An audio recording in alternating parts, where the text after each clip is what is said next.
E aí, já sabe onde vai investir em julho?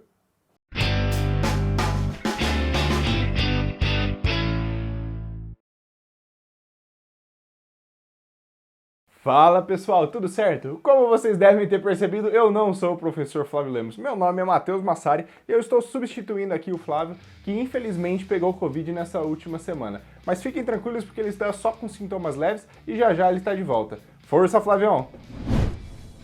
Para quem é novo por aqui e não conhece o Onde Investir, esse é um quadro mensal escrito pelo professor Flávio Lemos, onde ele dá indicações e recomendações sobre onde investir no mês vigente. Espero que gostem. Então vamos ao que interessa. Será que o Brasil virou cringe para os gringos? Mas afinal de contas, o que é cringe? Cringe é uma palavra usada pelo pessoal da geração Z, aquele pessoal que é um pouco mais novo que eu, para falar a verdade. É uma palavra que remete a algo vergonhoso, algo embaraçoso, que remete a algum senso de constrangimento. No cinema existe um gênero chamado cringe comedy, que se baseia em causar essa sensação de vergonha alheia e de desconforto para quem está assistindo. Um exemplo clássico que todo mundo já deve ter ouvido falar é o filme Borat. Estão na lista de ser cringe coisas como gostar da Disney, gostar de tomar café da manhã ou usar muito a palavra boleto. Pois é, eu não sei vocês, mas eu adoro tomar o meu café da manhã. Após várias interações da equipe de análise da XP com os investidores estrangeiros, a conclusão foi de que os gringos estão começando a ficar otimistas sobre o Brasil. Mas nem tudo são rosas e alguns motivos mantêm os investidores estrangeiros com certa cautela. As eleições de 2022, o cenário fiscal de curto e longo prazo e a expectativa da taxa de câmbio. A conclusão é de que os investidores estrangeiros não estão muito posicionados em empresas de commodities ou bancos, que vale lembrar que são as empresas de grande participação no Ibovespa. E isso é um fator positivo, porque isso abre espaço para um possível fluxo gringo caso a percepção de risco do Brasil melhore.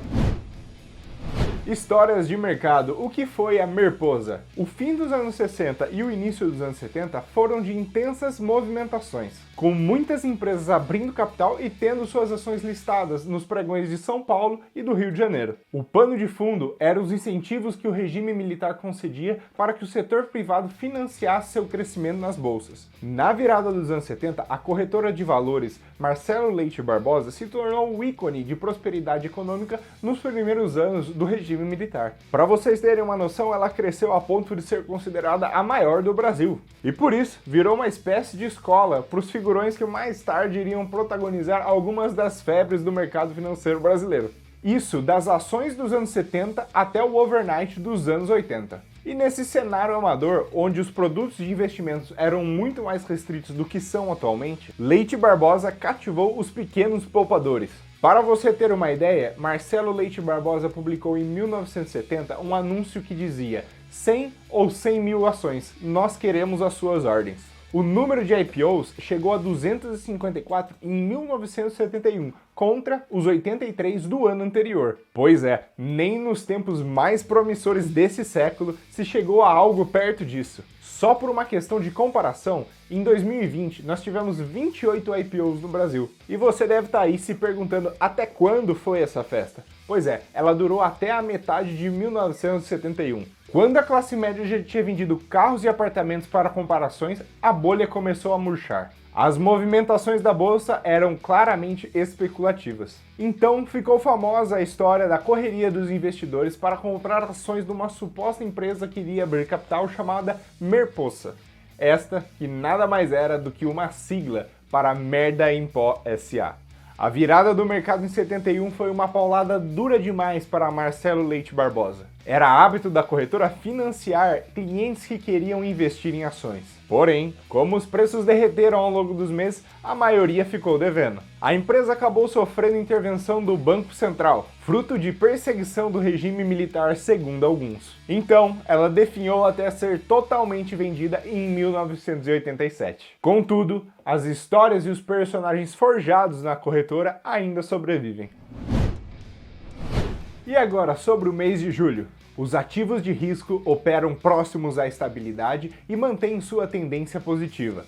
Não há mudanças relevantes no cenário atual e a visão e as recomendações do professor Flávio Lemos se mantêm as mesmas. Na Inglaterra, a variante Delta tem aumentado os números de casos de Covid-19, porém sem sinal de aumento nas hospitalizações.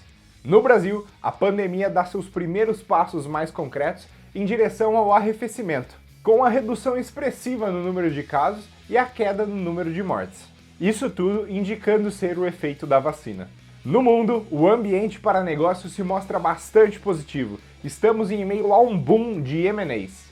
Vale lembrar que, pela análise de especialistas de experiência internacional, quando os Estados Unidos, Israel e o Reino Unido chegaram a vacinar pelo menos 5% da população com a primeira dose, os mesmos conseguiram promover uma normalização social e econômica estrutural e mais duradoura. O Brasil está chegando próximo desse momento, nesse limiar de imunização. No fim de junho, no Brasil, recebemos mais um resultado fiscal acima do esperado. A recuperação econômica mais robusta do que o esperado vem dando suporte para as receitas, ao mesmo tempo que a concentração de gasto, muito ajudada pelo teto de gasto, tem se mantido disciplinada, explicam a maior parte desses resultados mais positivos. Os dados do CAGED mostram uma recuperação expressiva em relação ao emprego, mas os dados do IBGE, por questões de metodologia e pelo retorno de parte da população à força de trabalho, ainda mostram deteriorização da taxa de desemprego. Agora, o que azedou o mercado foi no último dia 25, quando os mercados foram surpreendidos pela divulgação da segunda parte da reforma tributária. A proposta inclui mudança na tributação de pessoa física, jurídica e de investimentos. A reforma traz ampliação da faixa de isenção de imposto de renda para a pessoa física e a redução de alíquota para a pessoa jurídica. Dentre elas, a tributação de dividendos e o fim dos juros sobre capital próprio tem sido o centro das preocupações dos investidores. Porém, a reforma ainda tem de ser aprovada no Congresso. Um outro risco potencial, o de racionamento de energia ou de um apagão, parece estar fora do horizonte. A tarifa mais cara vai pesar no IPCA acima do teto da meta do Banco Central, com a Selic finalizando o ano a 6,5%. Então vamos ao resumo do mercado. Rotação entre valor e crescimento.